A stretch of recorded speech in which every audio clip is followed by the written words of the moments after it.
Welcome to Youth Voice, a podcast giving young people a voice in politics. So we're back for season 2. We'd obviously had a bit of a hiatus over the summer. So we're back.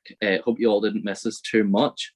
So I'm joined by the fresh new MLA for Foyle, Pádraig Delargy of Sinn Féin. So welcome to the show, Pádraig. And so I suppose we'll get straight in. What are your priorities as a new young MLA going into the Assembly? So my first priority is mental health and providing a first-class mental health service for Derry. Something that I've been very, very open about, very upfront about, and I think is very much needed, both within Derry and across the north. So what that looks like is about promoting positive mental health, particularly through schools and community organisations, but also putting in place methods of ensuring that those who are struggling with their mental health can feel supported and can feel that they have access to our healthcare system. My second thing, as you know, Dermot, I'm a former primary school teacher, so education is very high up the agenda. It's something for me that it's pivotal in our society, and I suppose for us moving forward and inspiring the next generation of young people and young leaders, I see it as the cornerstone of that. Another huge priority for me is on job creation, particularly with the regional disparity from the Northwest. So we want not just any jobs, but we want high quality jobs. We want jobs that people can develop in, that they can grow their skills in. And we want those jobs not to be ones that come to Derry and leave again, but we want them to make sure that they're grounded and they're part of the community within the Northwest. Final priority for me would be housing. Obviously, at the minute, there's a huge demand for social housing across the north, but there's also a growing demand for affordable housing. So a lot of young people looking to move into their own houses. And I suppose that, again, brings in the element of young people in politics and how we can influence and drive that going forward. So that's a huge priority for me. Those are the 4 key areas. Of course, there are other areas which I'm very passionate about working on as well, but those are the 4 key priorities for me going forward. And I suppose you've already really gotten into your work. Like I've seen your petition about the High Street Voucher. Obviously that's a huge thing and launching today, as far as I know, the whole scheme, but it obviously isn't open to 16 and 17-year-olds. So if you can tell me a bit more about that, because there's arguments saying, young people don't work as much, so there's no need for it. Young people shouldn't be getting it. But what do you say to that? Well, I think the first thing is this petition. It was launched by myself and Keith Archibald, who within the party she's been leading up the campaign around the voucher scheme and about rolling it out. So Kiva gets into the real nitty gritty of it. And for us, the priority is about making sure that as many people as possible have access to this. I actually asked Gordon Lyons about it the other day, and the response that I got was that this wasn't about the consumers, it's about the businesses. To me, that's not good enough. There are a huge number of young people out there, young people who work in part-time jobs to support themselves through education. The EMA allowance is small. It plays a significant part in allowing young people to stay at school, but it isn't enough on its own for many young people. I think there's also a huge number of young people who go out and work in full-time jobs and apprenticeships. So it's very, very important that those young people who have played such a vital part in our economy and in society in general have access to this. I think that there's a huge and a growing number of young people who are paying tax, who are paying national insurance, and that's the basis on which this voucher scheme has been able to come about. So why should those young people not have the opportunities to enjoy it and to benefit from it? It's about stimulating the local economy and the regional economy of that as well. So an important part of that is young people going out. It's been, a difficult year and a half for all of us, but particularly for young people who have lost really, really vital years. I know a lot of people last year, I think the formals are starting to happen again now and stuff like that in schools, but a lot of young people have missed very, very important milestones in their life. And I think that this is a great opportunity now to in some way compensate for that. And I suppose on top of that as well, you're a young MLA, you're one of the youngest in the Assembly now. Going forward, how do we get more young people involved in politics? Because I think it was I believe it was the former MLA Megan Furran had said that the Assembly was too stale, too pale and too male. Now, obviously, both of us are pretty pale and male, but when it comes to, actually getting young people in, how do we do that? Because it seems like the Assembly and, kind of voters, it's dominated by the older generation. So especially with you being one of the younger, how do we get people in? I think the first thing is to have conversations like this, like we're doing today, that we actually have those open, honest conversations. We have dialogue. As a young person coming forward, I was always under the perception that people talked about young people, talked to young people, but they didn't talk with them. So I think that Sinn Féin in particular have shown a real leadership role in this, that we don't just talk about young people, we don't tell them what they should do, what they should think. We're led by young people in our constituencies and our party. This weekend, there was the Ogra Sinn Féin conference. Again, a really, really important milestone in allowing young people to have their voice within the party. I think that one of my priorities for making sure that young people feel that they are a part of politics, that they have a voice within it, is of making Stormont accessible.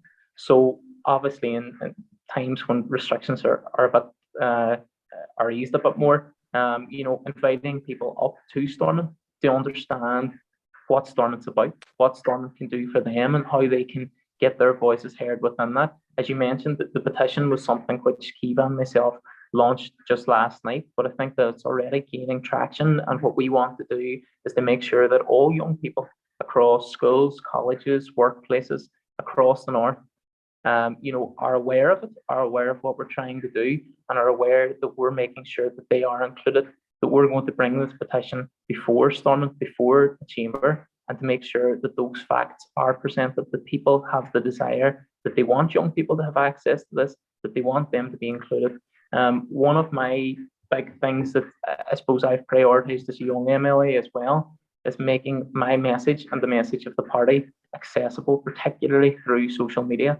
So I think it's vital at all points that we're open, we're transparent, and that we're very, very much accessible for people as well, that people can drop us a message, they can ring us, they can get in contact at any time, to make sure that it's not a case of us, going in this school and having a conversation once every year, or some people like to do coming up to election time. It's very much about having that conversation, that ongoing dialogue throughout. A huge priority for me, and something which I worked on a lot when I was a member of Ogra, was about moving the vote to include 16 and 17-year-olds.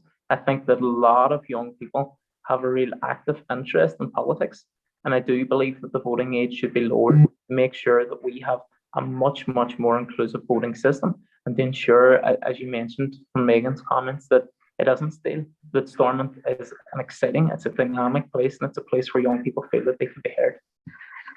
Absolutely, and I suppose votes at 16 something we're fairly big on here. I know that it's something I've been fairly kind of loud about myself. But I suppose Sinn Féin's been fairly big on that, like Fintan Warfield down south, his private members bill, and then on top of that, there is petitions and motions kind of always going through in the Assembly from Sinn Féin. Is it something that you think we'll see? Like, because it seems like, especially with the democratic deficit facing Stormont, where it is a situation where it's controlled by Westminster, is it something that we're realistically going to see? I would hope so. I think that as we bring more and more young MLAs forward, that hopefully that will inspire other parties to do the same, that hopefully other parties will realise that there is that determination, that there is that dynamic energy within the chamber that's created. Anya Murphy and myself are the two youngest MLAs at the minute. You also have young MLAs like Emma Sheeran and a lot of other young people, particularly within Ogra. There are leaders who are coming forward all the time, who are stepping into council roles, as you mentioned, Fintan, in the 26 counties. So you have people who are filling these roles and stepping up all the time. So my hope is that as we see more and more young people coming forward, and Sinn Féin have been very, very much leaders in that and taken on the mantle of bringing forward young leaders, I think that that is something which hopefully over the next number of years we'll see becoming more and more of an issue. And as we bring more young people forward, those issues will naturally progress, and that debate will naturally take, I suppose, another shape and gain momentum and gain support across the chamber. And I suppose kind of on voting, we're going into the election cycle. We've got quite a few elections over the next coming years, and it's coming very soon in May. It'll be my first election. I know I'm excited for actually getting to go out and vote for once. But what are Sinn Féin's priorities going? What does Sinn Féin want to bring, in the next election cycle? It looks like there's going to be a Sinn Féin First Minister for the first time ever. Like, Sinn Féin are technically the largest party in the Assembly now. So what's Sinn Féin's message going in? Well, we're committed to being in government, north and south. We're committed to ensuring that we are going to be the biggest party at the next election.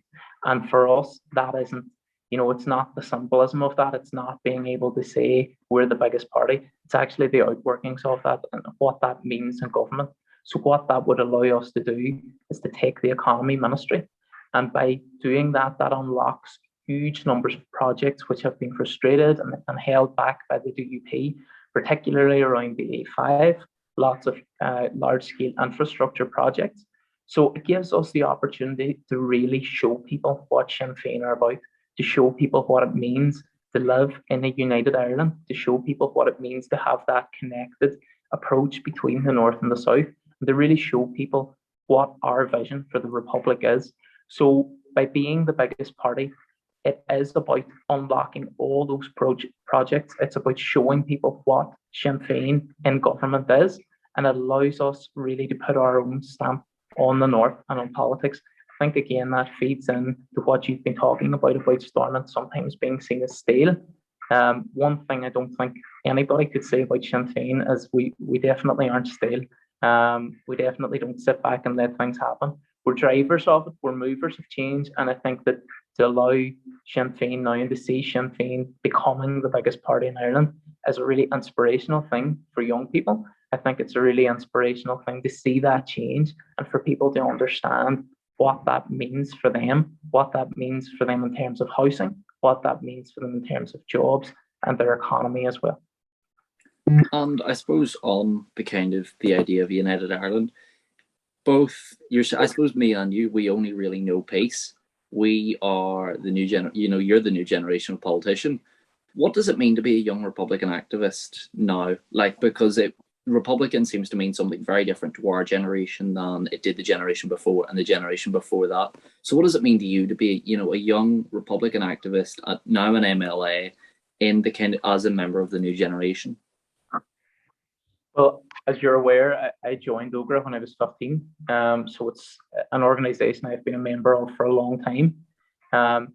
In OGRA, I suppose I really got a great experience of understanding what politics was about, of understanding how Sinn Féin are building new leaders, how they're building young people up to become the next generation. So it's not, it's not a break from where we've been at in the past, but it's a natural movement, and it's very, very much following in the footsteps. I mean, you're working side by side with stalwarts of republicanism like Pat Sheehan in Derry, so many people at home who have been about the struggle for many years.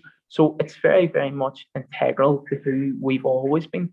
But I think, as we mentioned, Dermot, it's very much now about understanding that, OGRA in particular have really, I suppose, given that energy and that dynamic now that we're a progressive party. First and foremost, that people need to understand that we are progressive. We're about reaching out, we're about inclusion, but we're about understanding what a new Ireland is going to look like, what a fair Ireland, and what a united Ireland is going to look like. So all of that feeds in to our aims as a political party, but inspired by young people and with increasing numbers of young leaders. I think that we are in a position now where we're ready to lead a united Ireland. And I suppose we'll finish up on this. With the United Ireland, it's almost an abstract. For a long time it was an abstract concept, but it now seems to be something that's almost reality. Almost, it is a conversation that's happening. What does I don't mean entirely otherwise we'd be here all night.